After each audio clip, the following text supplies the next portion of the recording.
They called it a junkyard, said I was ruining the view. That my cattle farm built from 100 shipping containers didn't belong near their pristine suburban paradise. But when winter came, and their power lines froze, and their pipes burst, my cattle slept warm. My family stayed fed. They blocked roads, sabotaged my water lines, filed complaint after complaint trying to bury us in red tape. What they didn't know, I'm not just a rancher. I'm the man who designed shelters for disaster zones, and I had every bolt, every panel, every law on my side. They tried to shut us down, but they built their fight on fear. I built mine on steel. It began with steel, not timber, not brick steel. 100 weathered, scarred shipping containers salvaged from forgotten corners of the world, now rising across 4 acres of our Montana soil. Each one dented by ocean storms, faded by years under salt and sun, yet reborn in my hands as something unbreakable, something vital. I never set out to wage war against a homeowners association. I set out to build a fortress strong enough to shield our Black Angus herd and the family I loved from the cruelest winter this valley had seen in decades. People called me stubborn. Some whispered crazy. Maybe they were right. But when you have 2 boys who look to you for safety, a wife who has walked through fire at your side, and a herd that puts food on the table, and meaning in your days, you do whatever it takes. We had come home 2 years earlier. I walked away from a steady contracting job in Denver, good money, long hours, and a slow erosion of my soul. Engineering blueprints on a computer screen never filled my chest the way the high, thin air of these ridgelines did. Harper had grown up on this land, running barefoot through these same pastures before her parents passed. When the city finally ground me down, she looked across the kitchen table one night and said the words that changed everything. "Let's go home." So we did. Me, Harper, 16-year-old Luke, and 12-year-old Jonah. We loaded what mattered into a stock trailer and drove north until the mountains rose like old friends on the horizon. The farmhouse was weathered but proud. The old barn collapsed inward like a tired animal, and the ground still iron hard, even in late April. Yet the moment we crossed the cattle guard, something in all of us exhaled. This was ours. The first year was pure reconstruction. I drew on every skill I'd earned, drafting precise plans, welding structural supports, calculating thermal bridges, and airflow. The second year became expansion. That was when I first sketched the container concept on the back of an envelope over morning coffee. I'd spent time with FEMA years before designing emergency shelters that could stand against Category 4 hurricanes. I knew what those steel boxes were capable of.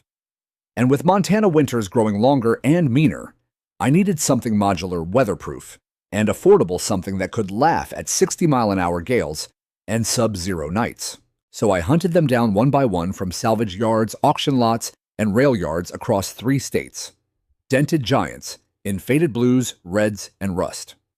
By the 12th unit, Luke had learned to lay a clean bead with the welder.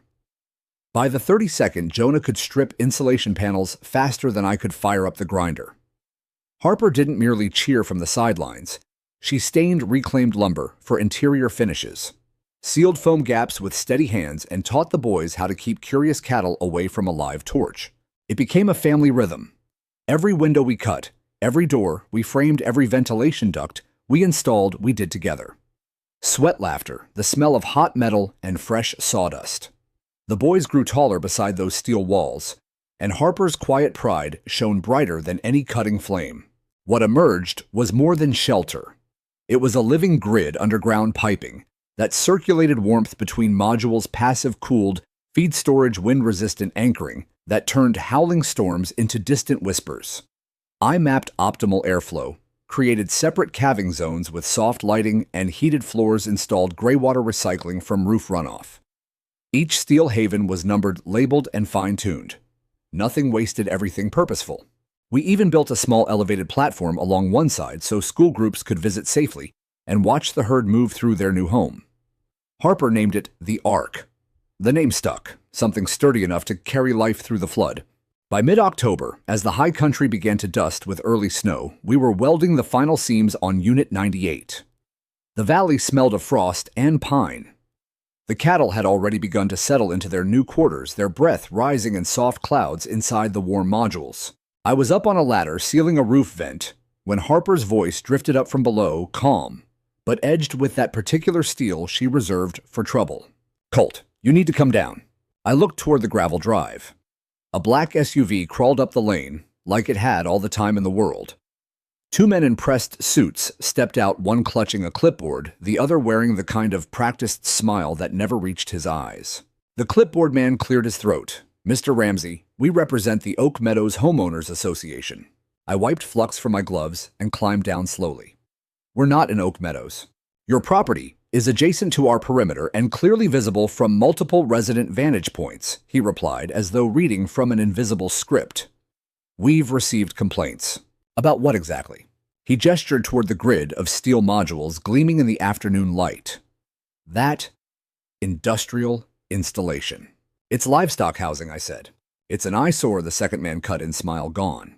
"They informed me politely, firmly, that our structures violated their visual uniformity standards and must be dismantled within 30 days. I reminded them, as calmly as I could, that our land had been zoned agricultural since the 1890s, and that no covenant signed by my family bound us to their aesthetic preferences. They left with clipped warnings and the faint smell of expensive cologne hanging in the cold air. That night, Harper cooked venison stew, while I sat with the boys at the old oak table, reviewing reinforcement drawings for the final 2 units. She didn't ask what I intended to do. She already knew. "I'll finish it," I said quietly, tracing a weld line on the blueprint. "No matter what letters they send." Luke looked up, eyes fierce. "They don't understand, Dad. This isn't just shelter. It's everything we've got." I met his gaze and nodded. "Then we'll make sure they never forget it." By the end of that week, all 100 steel modules stood bolted, sealed, and alive with purpose. The herd moved in fully. The heating grid hummed smoothly. Fresh calves slept warm through the first hard frosts. I added solar marker lights along the perimeter, part safety, part quiet defiance. From the Oak Meadows walking trail, our fortress caught the low sun and shimmered like a promise kept. We were ready, or so I believed, because what came next wasn't merely complaint. It was war. The first real shot across the bow arrived not with a knock, but slipped quietly into our mailbox like a venomous snake. It was a single sheet of paper folded into crisp thirds, tucked inside a plain white envelope bearing the embossed gold crest of the Oak Meadows Covenant Council. No certified mail, no return address beyond a generic P.O. box. Just the weight of entitlement pressed into expensive stationery. Harper spotted it first, wedged between a seed catalog and a power bill. She carried it into the kitchen without a word, the way you might carry something fragile and dangerous at the same time. Her fingers tightened around the edges as she read the fine lines around her eyes, deepening. She slid it across the breakfast table to me. Steam curled from my untouched coffee, while the bold heading burned itself into my mind. Notice of structural non-compliance. The words beneath were colder than the frost already forming on the windows. Your property, situated adjacent to the Oak Meadows community, creates substantial visual disruption and aesthetic disharmony. Continued use of industrial shipping containers violates Section 8 of the Aesthetic Integration Covenant. Failure to dismantle and remove all non-compliant structures within 14 business days will result in legal escalation. At the bottom, no personal name, just the sterile line, Oak Meadows HOA Board. No citation of actual law, no map of boundaries, no phone number to call, just a threat dressed up as procedure.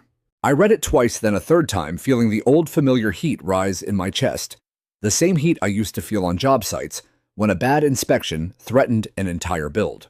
I never signed any covenant. I said more to the paper than to Harper. She crossed her arms, leaning against the counter. And this land was zoned agricultural 100 years before Oak Meadows ever poured its first perfect sidewalk. We both knew exactly who had orchestrated it, Karen Delaney, vice president of the HOA. She lived 3 houses down the eastern ridge, just far enough that her manicured lawn didn't quite touch ours, but close enough that our pastures had always been part of her borrowed view. She'd come by once the previous spring before a single steel module had arrived. All pearl earrings and practiced sympathy, asking if we planned anything that might affect community aesthetics. I'd told her straight we were raising cattle. She'd smiled like I'd confessed to storing hazardous waste. Now that smile had hardened into this letter.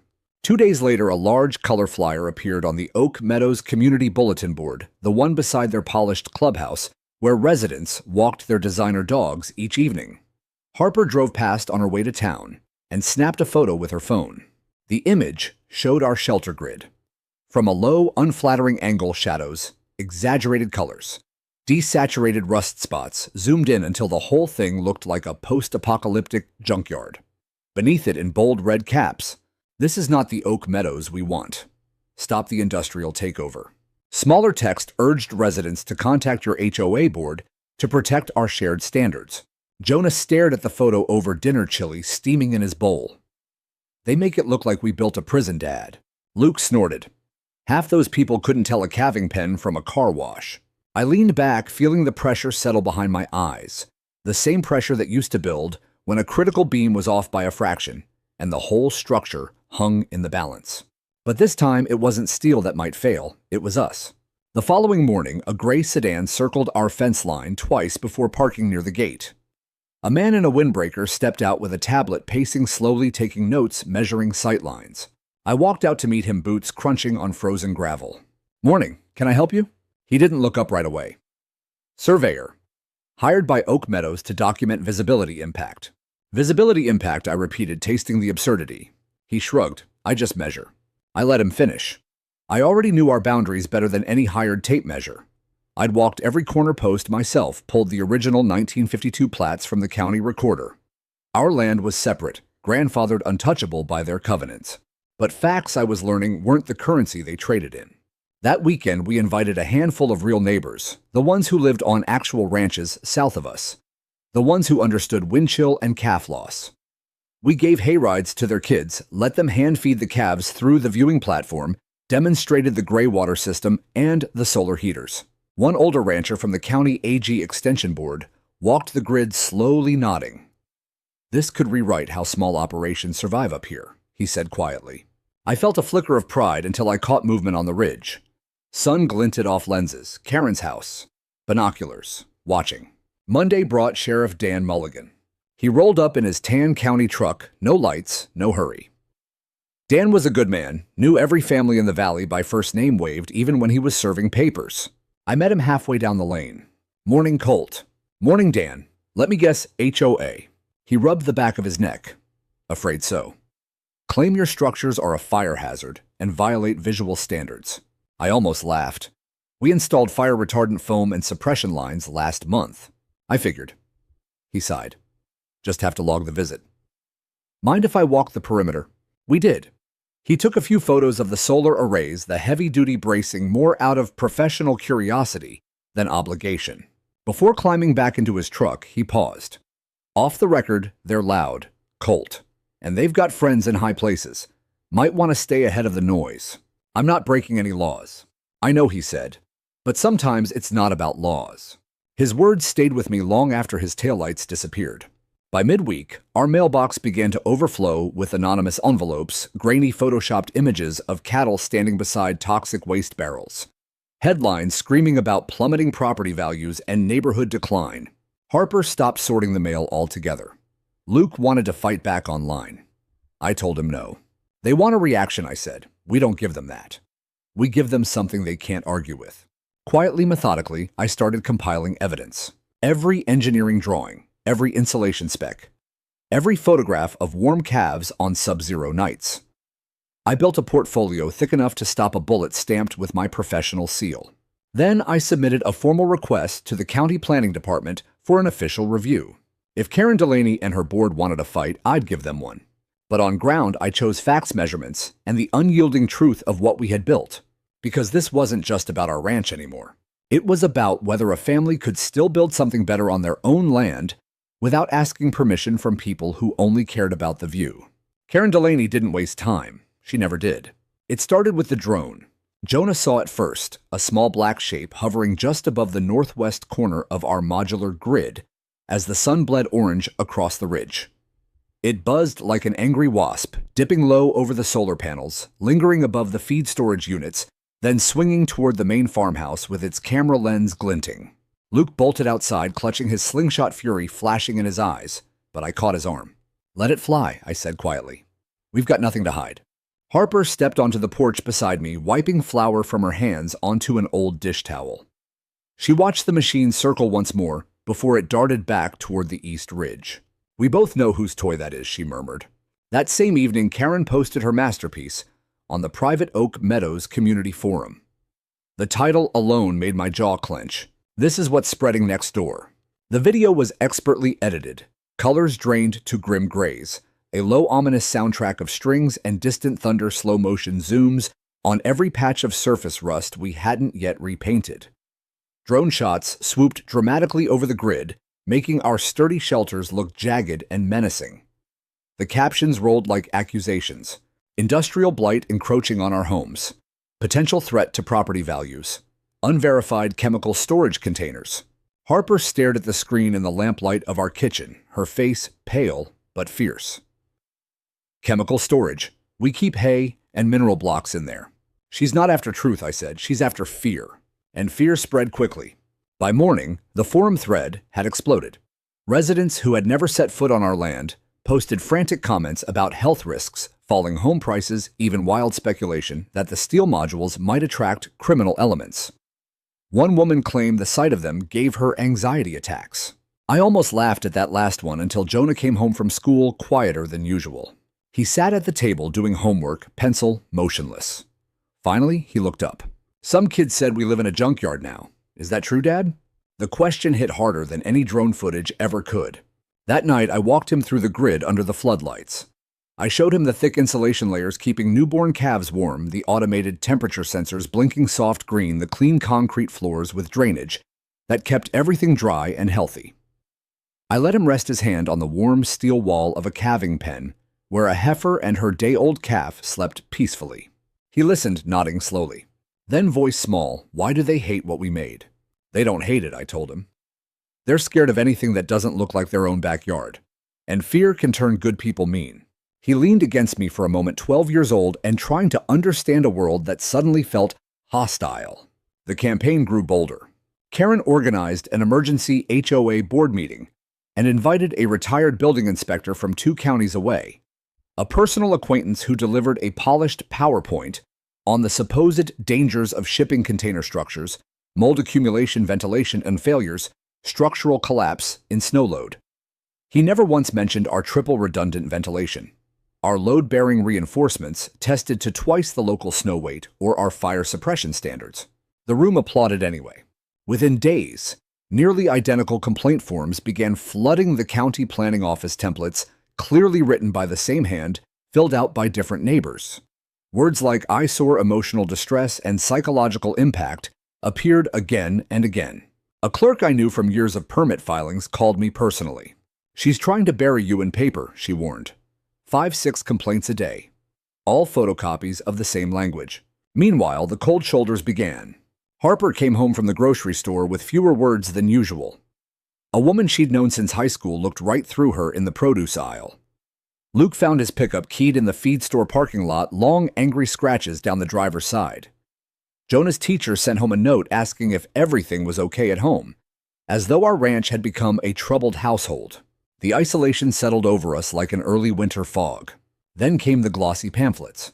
Professionally designed, trifold high-resolution drone images on heavy stock. Every mailbox in Oak Meadows received one. The cover showed our ranch from the worst possible angle, shadows deep and threatening, with the screaming headline, "Would you want to live next to this?" Inside bullet points about declining property values, safety concerns, and community character erosion.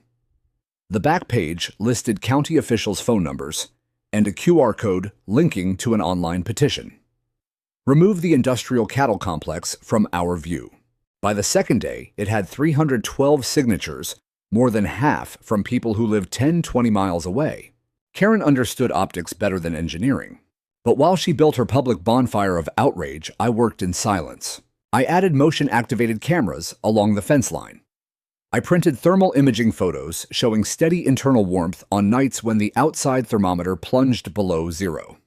I logged every calf birth, every health check, every solar output, reading. I compiled videos of the herd thriving inside the modules during storms that would have cost us dozens of animals in the old collapsed barn. And I kept filing quiet, methodical requests For official reviews stamped drawings, certified calculations. Because if they wanted to fight with feelings, I would answer with undeniable proof. Then came the thick envelope from a courier. Inside 6 pages of legal-sounding threats titled Notice of Community Harm. The HOA now claimed our lawful agricultural operation caused substantial and ongoing psychological damage to neighboring residents. Luke read that line aloud and barked a laugh. Psychological damage from cows chewing hay. Harper didn't laugh. She folded the papers with careful precision and set them on the counter like evidence. That night, she found me in the workshop staring at boundary maps on 3 screens. "We're not backing down," I said before she could speak. "I know." She rested her hand on my shoulder, warm and steady. "But you don't have to carry this alone." She was right. The next morning, I made calls not to lawyers yet, but to people who understood land and livestock. The county age extension agent, a rural development officer, an old contact on the planning commission. I requested site visits, data reviews, anything official. If Karen wanted to turn perception into policy, I would force reality into the room. And I would make sure it spoke louder than fear ever could. The frost arrived early that year, whispering across the grass like a warning no one heeded. It began with thin crystals glittering on fence posts at dawn, then thickened into a hard crust that cracked beneath boot heels. The mornings grew heavier, quieter, as if the valley itself were holding its breath. We had enough feed stored for weeks, the herd was healthy, and the modular shelters stood firm. I should have felt secure. Instead, I felt the cold coming from somewhere else entirely. October 18th. A flatbed from Billings was due with a full load of premium alfalfa hay I'd negotiated for months earlier, critical for the coming deep freeze. The truck never arrived. When I called the driver, his voice was low, uneasy. They wouldn't let me through, Colt. Orange cones and signs blocking the south access road. Couple of folks in neon vests said it was closed for community beautification. Told me if I tried the back way, they'd have the sheriff on me. I gripped the phone until my knuckles went white. "That's a public right-of-way." "I got kids to feed too," he muttered. I turned around. I drove the lane myself. Sure enough, a neat row of construction cones, 2 pickup trucks, and a fresh sign reading, "Community Maintenance, no through traffic." One of the men leaning against a tailgate was Trent Vickers, HOA board member, local real estate agent, and Karen's most loyal echo. He offered a thin smile when I stepped out of my truck. "Morning, Colt. Just some drainage work and mulching. Can't have heavy rigs tearing up the gravel." "You don't have a permit for this," I said.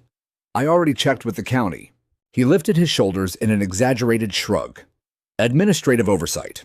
It'll be cleared up soon." I took photos of everything, cone signs, license plates, and filed complaints with the sheriff's office and county road enforcement the same hour. But paperwork moves slowly, and winter does not. That evening, Harper and I recounted bales in the storage units.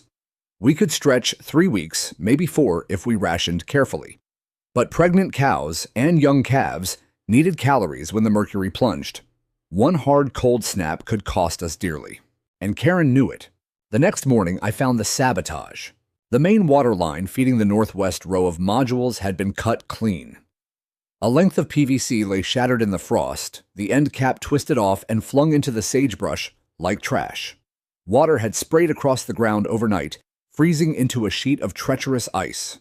Harper's sharp intake of breath behind me said everything.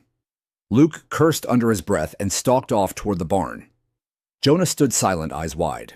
"We need cameras everywhere," Jonah said finally, voice small but steady. "We need more than that," Harper answered. I didn't sleep. I sat in the workshop instead, scrolling through county emails under the glow of a single lamp. One subject line glowed like a lifeline. Remodular Shelter Project. Site inspection approved, November 3rd. Less than 2 weeks away. I rallied the family at dawn. We scrubbed walkways until they gleamed, groomed every animal, touched up every visible surface with fresh gray primer. I ran full system diagnostics on the solar heaters and printed thermal scans showing steady internal warmth, even as outside temperatures dipped into the teens. We weren't just preparing for inspectors. We were preparing to prove beyond any doubt that what we had built was not merely legal, it was exceptional. But the attacks kept coming. A baseless noise complaint landed from the sheriff's office claiming industrial grinding and banging after dark. We'd shut the workshop down at 5 sharp every evening for months. Still, an official warning letter arrived. Then our roadside mailbox was smashed flat, the post snapped like kindling. A stack of glossy HOA Community Unity Week flyers lay nearby, one scrawled in black marker. Time to leave. Harper found them. She didn't cry. She simply gathered the pieces, carried them inside, and set them on the counter without a word. Later, I saw her at the sink scrubbing an already clean window until her reflection blurred. I wrapped my arms around her from behind. "We're not going anywhere," I whispered against her hair. She leaned back into me just enough to let me feel the tremor she refused to show the world. The nights grew sharper. Temperatures fell below 20, then 15. Frost turned to rime ice on the steel walls. But inside the modules, the herd slept in steady warmth. The insulation held like a promise. The solar circulation pumps hummed quietly. Not one calf lost. Yet outside our fence, the pressure never eased. Halloween night. Jonah's bedroom window exploded with a sharp crack. Red paintball splatter bloomed across the glass like blood. We all thought gunshot for a split second. I grabbed the rifle and swept the tree line with a spotlight, nothing but shadows and wind. Harper called the sheriff, while I checked the north pasture. Fresh tire tracks cut through frozen grass, deep enough to suggest deliberate wait. Dan Mulligan arrived within the hour, took statements, photographed everything. "Do they ever stop?" Harper asked him quietly. He shook his head. "Not until someone makes them." The worst came on November 1st, during the second brutal frost wave. Luke burst into the house near 11 p.m. Breath fogging in the kitchen light. "Southeast shelter. Something's wrong." I was out the door before he finished Boots' half-laced flashlight beam cutting the dark. 2 newborn calves stood outside their pen, shivering violently in the wind. The insulated access flap had been ripped from its hinges. The solar-powered gate hung twisted sideways, metal screeching as it swung. Harper and Jonah arrived seconds later. We worked in frantic silence, blankets, heat lamps, warm electrolyte drenches. Both calves survived, but it was close. I examined the damage under the floodlights, deep pry marks along the frame.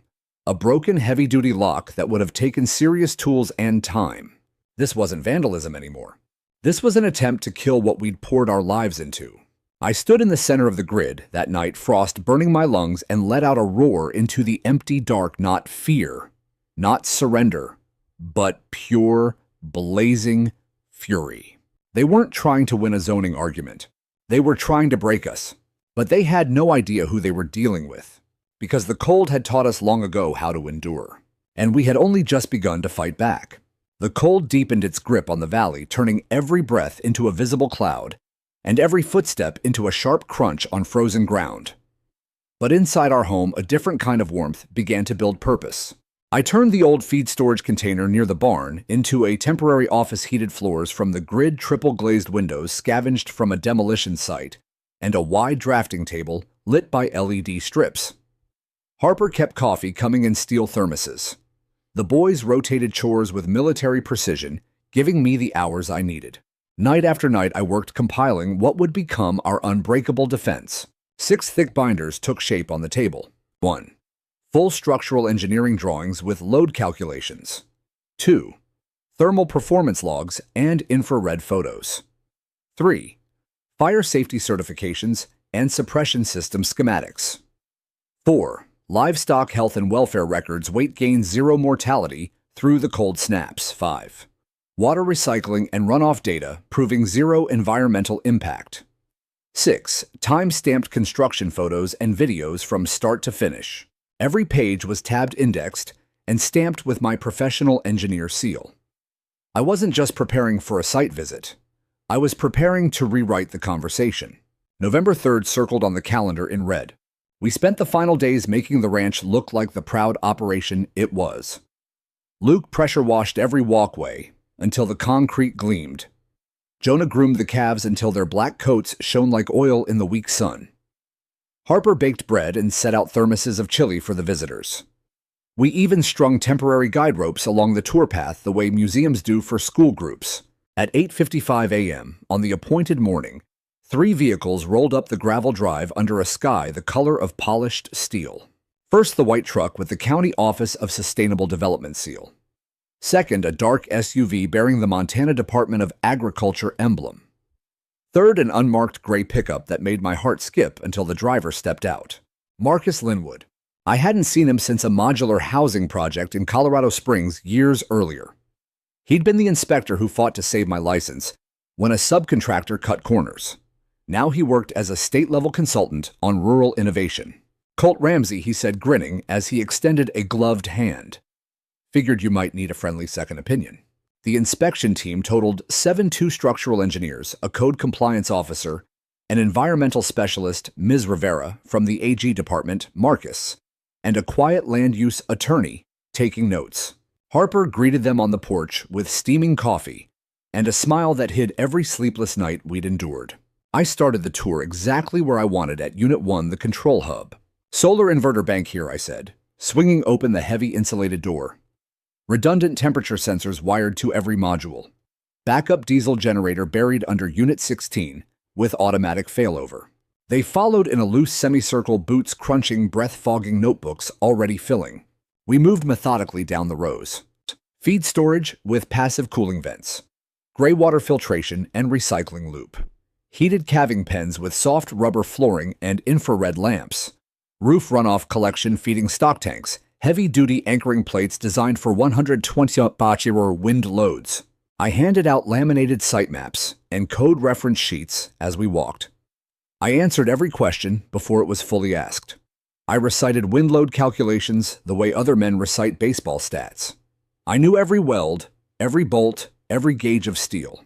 By the time we reached the viewing platform overlooking the entire grid, even the most skeptical faces had softened. Marcus turned to the group. This is the most thoroughly executed container-based livestock system I've seen anywhere in the Mountain West. Ms. Rivera nodded. Internal temperatures held steady at 55 degrees during last week's -12 nights. That's better than many conventional barns. Quiet murmurs of agreement rippled through the team. We were circling back toward the farmhouse when the interruption arrived. A bright red SUV skidded to a stop on the gravel, kicking up frozen dust. Karen Delaney stepped out in a crimson blazer and heels that sank slightly with every furious step. She clutched a glossy red folder like a shield. "Excuse me," she announced, loudly, planting herself between me and the inspectors. "I am here to file a formal community impact statement." One of the county engineers lifted an eyebrow. "Ma'am, this is a scheduled state and county site evaluation." I'm fully aware she cut in chin high, which is precisely why the residents' concerns must be heard. This facility is causing measurable stress, health anxiety, and documented decline in neighboring property values. She thrust the folder toward Marcus. He opened it, flipped through a few pages, then looked up with calm curiosity. Screenshots of social media comments, an online poll with 312 votes, and one drone photograph taken from public airspace. "Those documents illustrate real community harm," Karen insisted. "No," Marcus replied evenly. "They illustrate opinion. We evaluate measurable risk code compliance and engineering standards." A faint flush crept up Karen's neck. "You'll come to regret dismissing the human element." She spun on her heel blazer, flapping like a battle flag, and marched back to her vehicle. The engine roared as she sped away, gravel pinging against our fence posts. The silence that followed felt almost sacred. Marcus closed the folder and handed it back to the attorney without a word. Then he turned to me. "You have the master documentation ready." I passed him the final binder, my original tabbed and annotated. He leafed through it slowly, nodding as he read. Finally, he looked at the team. "Let's conclude the report," he said. "This facility doesn't just comply, it exceeds." I stood by the gate long after their taillights vanished down the ridge, letting the cold bite my face until the feeling returned. That night, we gathered around the kitchen table, fire crackling in the wood stove, venison stew simmering, the boys' laughter, finally free of the weight we'd all carried for weeks. Harper reached across and took my hand. "You didn't shout," she said softly. "You didn't sink to their level. You just built something they couldn't tear down." I looked at my calloused palms, then at the faces I loved most in the world. "And now," I said, "they're going to have to live with it." Outside, the steel modules stood silent, under the stars, warm, unyielding, and finally undeniably right. The tide had turned. But I knew Karen Delaney well enough to understand one thing. She wouldn't accept defeat quietly. She would come back swinging. And when she did, we would be ready. The relief lasted exactly 3 days. November 6th dawned still and bitter, the kind of quiet that presses against your ears before a storm. I was on the porch with my first cup of coffee watching the sky shift from charcoal to pale steel when the pounding started, frantic fists hammering the front door hard enough to rattle the windows. Luke got there first, yanking it open. Benji, the lanky teenager from the ranch south of us, stood gasping on the threshold, coat half-zipped, face flushed from running. "They're in your east pasture," he panted, "tearing things apart right now." The words hit like a slap. I was moving before my mug hit the floor, boots barely on coat grabbed mid-stride. Luke vaulted into the passenger seat. Jonah shouted he'd bring the drone. Harper stayed behind to call the sheriff, her voice steady even as her eyes betrayed everything. The east pasture lay farthest from the house, up a gentle rise that marked the invisible boundary with Oak Meadows. We'd planned to expand the grid there next spring.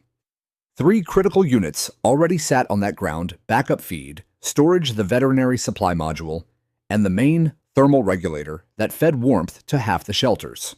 I crested the ridge and slammed the brakes so hard the truck fishtailed on frost-slick gravel. They were there, 5 figures in the pale morning light. Karen Delaney in her red blazer, barking orders. Trent Vickers, waving a piece of paper like a warrant. 2 men in reflective vests I didn't recognize. And a burly contractor with a tool belt already prying at the regulator unit's anchor bolts. Cables lay exposed like severed arteries. One vent panel hung crooked crowbar marks bright against the steel. They didn't notice us until my boots hit the ground. "What the hell do you think you're doing?" My voice carried across the frozen air, low and lethal. Karen whirled, surprise flickering before the mask snapped back into place. "This is a community enforcement action. These structures are unsafe and in visual violation. This is my land," I cut in stepping closer. "You're trespassing. That's criminal vandalism." Trent thrust his paper forward. "We posted an emergency compliance notice. Section 14 allows preemptive." "There is no Section 14 that lets you cross my fence with bolt cutters," I said. "Step away from my equipment. Now." Luke was already in the truck bed, powering up the drone. It lifted with a sharp whine, camera rolling. Karen's eyes tracked it, color draining from her face. The hired man glanced nervously at her. "You said this was authorized, lady." Karen hesitated just long enough. Harper's voice crackled over the radio on my belt. "Sheriff Dan is en route. 5 minutes." Karen's composure cracked. She gestured sharply to the others. "We'll finish this in court." They retreated toward their vehicles, boots crunching, leaving tools scattered like evidence. Karen paused as she passed me, voice a venomous hiss. "This isn't over." I didn't answer. I didn't need to. The drone had captured everything in high definition, Karen directing the crew, the contractor wrenching at the regulator, Trent pacing my property line with his useless paper. Sheriff Dan arrived minutes later, lights off, but expression grim. He surveyed the damage, listened to Benji's shaken account, watched the drone footage on my tablet without comment. Then he called it in trespass vandalism possible conspiracy to interfere with agricultural operations. Harper pulled up with Jonah as deputies began photographing the scene. She hugged Jonah tight when she saw the torn open unit. Luke stood beside me, fists clenched but breathing slow. "Charges?" Harper asked Dan quietly. "We've got enough to open a case," he said, "and this time it sticks." But the real shift came the next morning. The local paper hit driveways with a front-page headline that stopped traffic. HOA members caught allegedly vandalizing sustainable cattle farm in winter cold. Drone stills filled half the page. A sidebar quoted Marcus Linwood, calling our system a benchmark for cold climate livestock housing. My phone started buzzing before sunrise. Neighbors, old friends, even reporters. By evening, the story had jumped online. Agriculture forums dissected our design. A national rural life magazine picked it up. Then, a 30-second clip of Karen storming away from the pasture, drone overhead, face flushed with fury, went viral under the hashtag #CattleKaren. I never asked for the spotlight, but I wasn't about to waste it. A week later, the county zoning office released an official statement. The Ramsey Modular Livestock Housing System is in full compliance with all applicable structural, environmental, and land use codes. Furthermore, the county will review the scope and authority of HOA enforcement actions beyond deeded boundaries. Karen fought back hard, hired a lawyer, threatened the newspaper with libel, even sat for a tearful local TV interview, claiming she feared for resident safety. It didn't land. Luke came home from school grinning for the first time in months, classmates slapping his back, teachers asking questions about the solar grid. Jonah's science teacher requested a class tour. Harper caught herself humming while cooking. We had held the line. We had not broken. And for the first time, since the first container touched our soil, the future felt wider than the ridge that had once boxed us in. But the county wasn't finished. They were just getting started. The county didn't come with fanfare. They came with purpose. November 10th brought a small convoy of marked trucks easing up our gravel drive while light snow swirled in lazy spirals. No sirens, no media, just quiet professionals in windbreakers and steel-toed boots, clipboards in hand, measuring tapes at the ready. This time, the review wasn't only about our steel modules. It was about the Oak Meadows HOA itself. Marcus Linwood was there again, along with Ms. Rivera, a county ethics investigator named Kellen, and a land use attorney whose calm eyes missed nothing. They walked the perimeter, slowly photographing boundary markers, noting sight lines, and asking careful questions about every incident we'd endured. Harper served hot coffee on the porch, while the boys watched from the barn doorway, wide-eyed and hopeful. Marcus paused beside me near the east pasture fence, the same ground still scarred from the vandalism. "This has gone beyond containers, Colt," he said quietly. "It's about how far an HOA can reach when it decides someone doesn't belong." I nodded, throat tight. He added Karen poked a bear she never bothered to understand. The vandalism footage combined with the viral coverage had lit a fuse. 2 Oak Meadows homeowners had come forward anonymously with sworn statements. Karen had pressured them into filing complaints by threatening to target their own minor landscaping issues if they refused. Within days, the county froze all pending HOA enforcement actions in the area and launched a formal investigation into board conduct. Karen responded the only way she knew how, louder. A mass email went out to every Oak Meadows resident accusing me of orchestrating a vindictive media smear. She claimed our family harbored militia tendencies because we lived off-grid and kept a generator. She even suggested the solar panels were part of some shadowy prepper network. The more she swung, the more desperate she sounded. November 13th brought the public hearing at the County Planning Commission, officially about routine zoning updates, but every seat in the room knew the truth. We arrived early and took seats in the 3rd row. Harper's hand rested steady in mine. Luke and Jonah flanked us, dressed in their best flannel. I carried no briefcase, just the quiet certainty of a man who had done nothing wrong. Karen swept in 15 minutes late, flanked by 2 attorneys in expensive suits. Her smile looked painted on brittle at the edges. When Marcus took the microphone, the room stilled. In 10 years of reviewing rural projects, he said, "I have rarely seen one that marries innovation, sustainability, and regulatory compliance as cleanly as the Ramsey system. It is not merely legal, it is exemplary." Ms. Rivera followed. "These modular shelters maintain internal temperatures superior to many traditional barns in USDA Hardiness Zone 4. They reduce carbon emissions by nearly 50% through solar integration. There is zero runoff, zero health violations, and documented improvement in livestock welfare." Karen's lead attorney tried to interrupt. "We're here to discuss community harm, not efficiency metrics." Marcus turned to him unflinching. "The only documented harm originated from trespass vandalism and coordinated harassment directed at the Ramsey family, none of which came from their property." A ripple of murmurs spread. Heads turned. A few residents from Oak Meadows shifted uncomfortably in their seats. The commission chairman cleared his throat. "The county finds the Ramsey operation in full compliance. We are additionally reviewing whether certain HOA actions constitute regulatory overreach beyond deeded jurisdiction." Karen whispered urgently to her lawyers, cheeks flaming. Then the chairman delivered the line that landed like a hammer. "Effective immediately, the Montana Agricultural Innovation Office recognizes Ramsey Resilience Ranch as an official pilot site for modular cold-weather livestock housing." Harper's fingers tightened around mine until they hurt. Quiet tears slipped down her cheeks. Luke's hand landed heavy on my shoulder. Jonah stared straight ahead, eyes shining with something brighter than vindication. When we stepped outside afterward, a reporter from the Montana Morning Ledger intercepted us on the sidewalk. "Mr. Ramsey, did you ever imagine a cattle shelter built from shipping containers would set legal precedent?" I managed a small, tired smile. No, ma'am. I just wanted my animals warm and my family safe. The headline the next morning read, Containers versus Covenants, One Family's Stand Reshapes Rural Zoning Debate.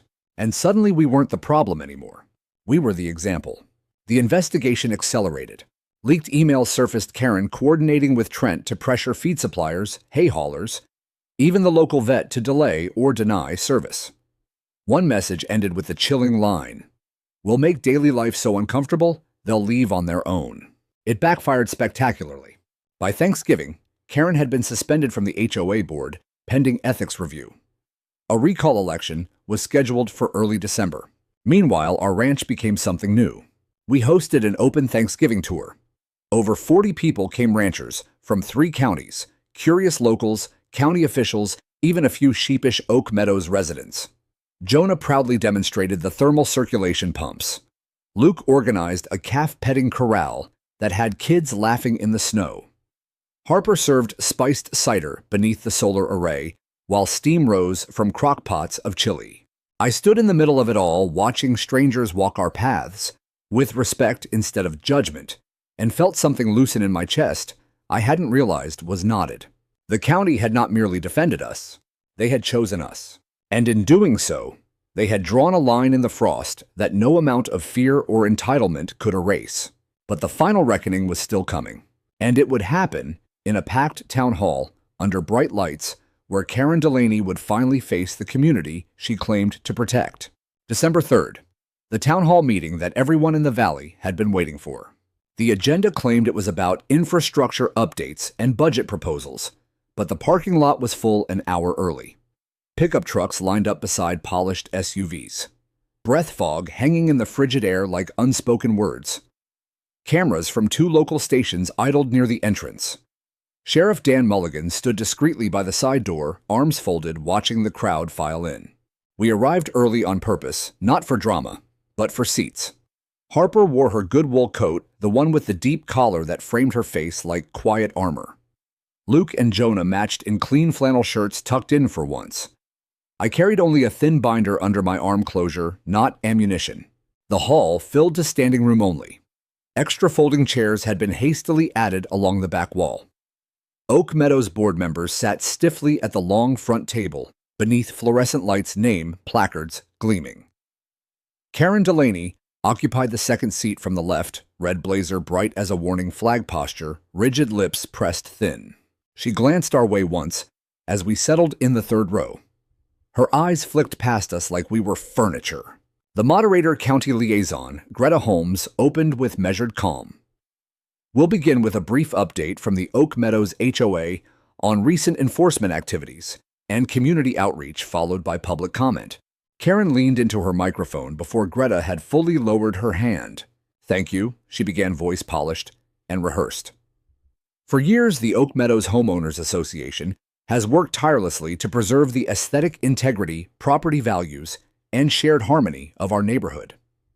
In light of recent distortions in the media, I want to refocus this conversation on community standards' long-term vision and the responsibility we all share to maintain the character that makes our homes desirable. She pulled a fresh red folder from her briefcase, another one, and opened it with deliberate care. Contrary to inflammatory narratives, our board's actions were always intended to protect residents from unpermitted industrial encroachment that threatened. A voice from the third row cut through like a blade. Is that why you had my son-in-law climb a livestock fence with bolt cutters? The room rippled. Karen blinked. A gray-haired woman stood, hands trembling but voice steady. You called it preserving community standards. I call it felony trespass. Murmurs swelled into open talk. Karen gripped the table edge. I will not be interrupted or harassed during my allotted. You harassed an entire family. A man in a Carhartt jacket called from the back. You spent my HOA dues like ammunition. Karen tried to pivot. Let us be perfectly clear, Mr. Ramsey's installation of rusting shipping containers was unsightly, violated the spirit of our covenants. The law doesn't care about your spirit, someone shouted. Greta raised both hands. Order. We will move to the formal complaint summary. County Investigator James Kellen took the microphone. Calm, methodical, he clicked the projector remote. 3 oversized images filled the screen. 1. A screenshot of Karen's email. We need to squeeze the cattleman until he folds. 2. A complaint form signed by Trent Vickers, time-stamped 2 days after the sheriff had warned them to stand down. A frozen drone frame, Karen mid-gesture directing the contractor as he pried at our thermal regulator. Kellen's voice carried easily over the sudden hush. We have clear evidence of coordinated efforts to harass, obstruct, and damage lawful agricultural operations outside the HOA's legal jurisdiction. Karen's face drained of color. She opened her mouth, no words came. Greta turned to her. Ms. Delaney, would you like to respond? Karen rose slowly, as though her legs weren't entirely convinced. She scanned the packed room, searching for allies, finding none. For years, she said, voice cracking at the edges, I have served this community. Voluntarily, tirelessly. I've fought unsightly paint colors, unapproved fences, satellite dishes that ruined rooflines. I kept us beautiful. I kept us valuable. A low, disbelieving laugh rolled through the seats. You laugh, she snapped, composure fracturing. Do you want to live next to a metal junkyard, rusting boxes stacked like some third-world shanty town, to become the neighborhood people slow down to gawk at on their way to town? They're cleaner than your conscience, a voice muttered, loud enough for the microphone to catch. Karen's eyes blazed. I did what none of you had the courage to do. I protected you. Greta stood. That is enough. No, it isn't. Karen's shout echoed off the cinder block walls. He built an ugly fortress, and you all applauded him. I followed the rules. You broke the law. The words came from the back row, quiet, certain. Mine. Every head turned. Karen froze, staring at me as though seeing me clearly for the first time. I didn't stand. I didn't raise my voice. You crossed my fence line, I said. You damaged equipment my family built with our own hands. You lied about us to suppliers, to neighbors, to anyone who would listen. And when you were caught on camera, you didn't apologize. You doubled down. The room held its breath. Karen's mouth trembled. For the first time since this began, the polished mask slipped completely, revealing something raw: anger, fear, disbelief that the world had turned against her. The HOA board chairman rose beside her. Given the findings presented, he said, voice flat, the board has voted to remove Ms. Delaney from her position, effective immediately. The words landed like a judge's gavel. Karen exhaled sharply, half gasp, half protest. No one moved to support her. Trent stared at the table in front of him, as though it might open and swallow him whole. She gathered her red folder with shaking hands, turned and walked down the center aisle. Heels clicked too loudly in the silence. As she passed our row, her eyes met mine for a final second. There was no defiance left, only the stunned emptiness of someone who had never imagined losing. The doors closed behind her with a soft thud. The next morning, her resignation letter was emailed to every Oak Meadows resident. 3 weeks later, a quiet for sale sign appeared in her front yard. She left town before the snow melted. But the fear she had tried to plant, the idea that different was dangerous, that innovation threatened harmony, never took root. Because the truth had finally spoken louder. And in the bright, unforgiving light of that town hall, the community she claimed to protect had chosen something stronger than her version of perfect. They chose resilience.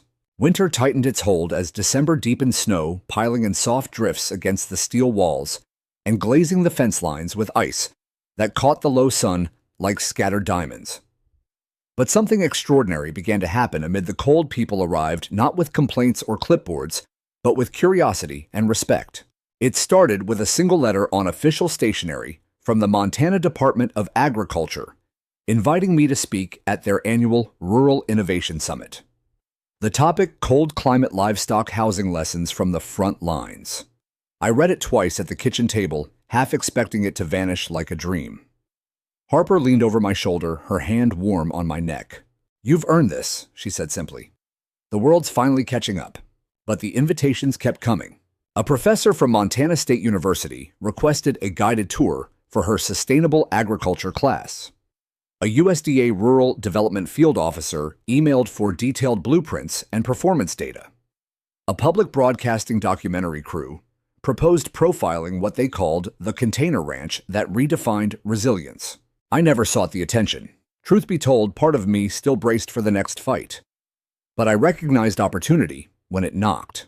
I accepted the summit speech, drove 3 hours through a blinding snowstorm in January blazer pressed for the first time in years, and stood before a crowded hall of ranchers, engineers, extension agents, and policymakers.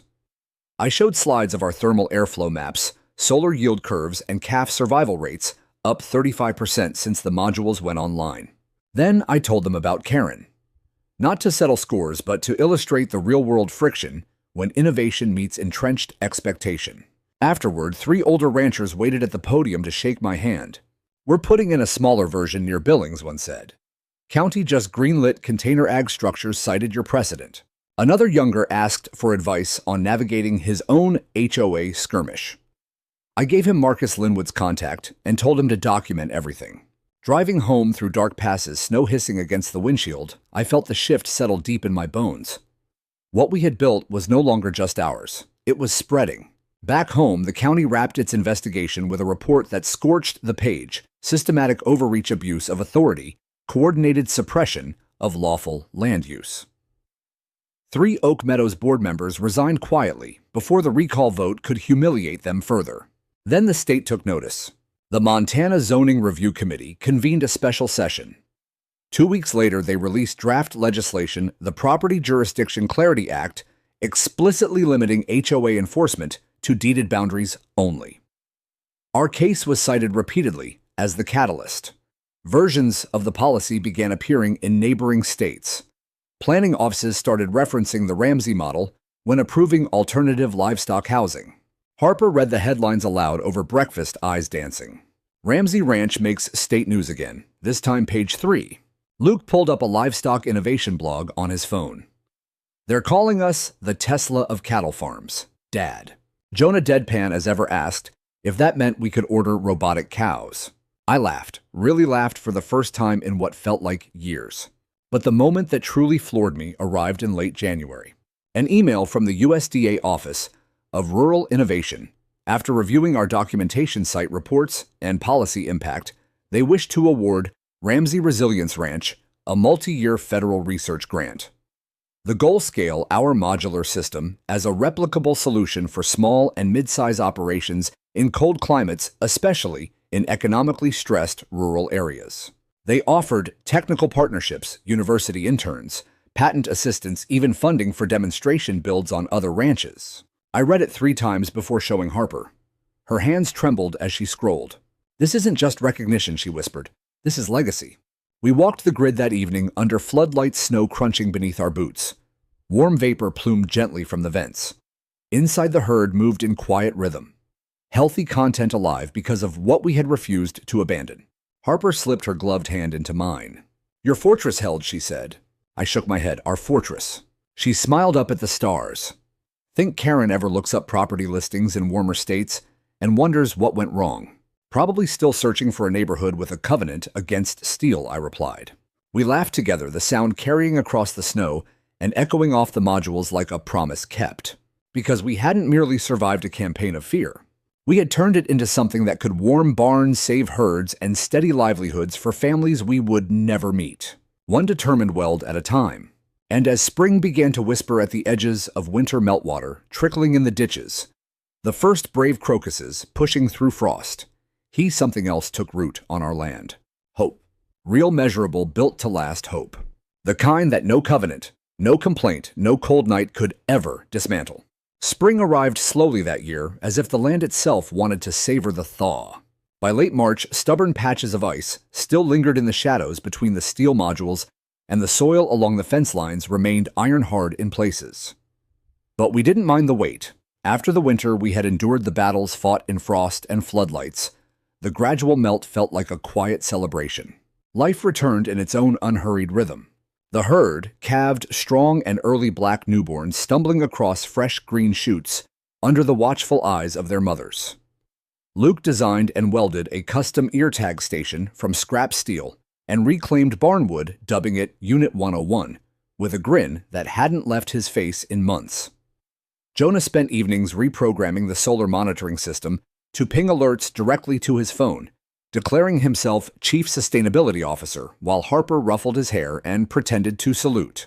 For the first time since we'd driven that overloaded trailer back to Harper's childhood home, our ranch felt truly at peace. The low hum of tension that had lived in our walls, the watchful glances toward the ridge, the flinch at every unexpected vehicle on the lane was gone. Oak Meadows had gone quiet too. Karen's house stood empty for weeks, windows dark until an understated for sale sign appeared one April morning. It sold quickly below asking price to a young couple elementary school teachers with a minivan full of moving boxes and bright plastic lawn chairs. On their second day, they walked over with a plate of cookies, introduced themselves as the Millers, and shyly asked if their third graders could tour the famous container ranch for a sustainability unit. Harper said yes before they finished the question. Jonah volunteered to lead the first group. There were no more anonymous flyers, no smashed mailboxes, no drone shadows at dusk. Just the ordinary sounds of a ranch waking up lowing cattle, the distant clang of Luke tightening a gate that didn't need tightening but deserved perfection, and the soft rush of meltwater in the ditches. Then came the morning we raised the sign. It was Harper's idea from the beginning, though she insisted it be a family project. We planed and sanded a thick plank of old oak salvaged from her grandfather's original barn, hand-burned the letters deep with a torch until they stood proud and blackened, then sealed it with layers of clear varnish until it gleamed like polished stone. On a bright Saturday in early May, with wildflowers pushing up along the drive, and the air smelling of warm pine, we dug the post holes at the front gate. Neighbors drifted over, some from the South Road, a few from Oak Meadows itself. One brought a rhubarb pie still warm from the oven. Another, a woman who had once signed Karen's petition, offered homemade lavender soap and a quiet apology. We didn't really know she said eyes on the ground. We just listened. I nodded. Now you've seen it. And they had. Hundreds had. The PBS documentary, Steel Against the Storm, aired nationwide that month. 52 minutes of quiet power, sweeping drone shots of snow-draped modules glowing warm against the night close-ups of calves nuzzling infrared lamps, interviews with Marcus and Ms. Rivera, and slow pans across our family, laughing together in the calving pens.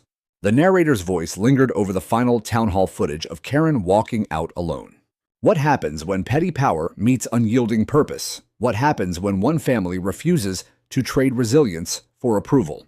The closing shot held on Harper and me standing beneath the new sign, wind lifting her scarf, the mountains rising timeless behind us. I didn't watch the broadcast. I took a walk instead through the grid past the viewing platform, where school kids now waved from yellow buses across the small bridge Luke had fabricated from old panels. I ended up on the southern ridge, where the pasture met the tree line, the exact spot where Karen's binoculars once glinted. The sun warmed my face. Everything lay open and clear.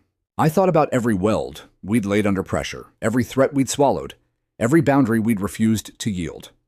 Not out of stubbornness, out of belief.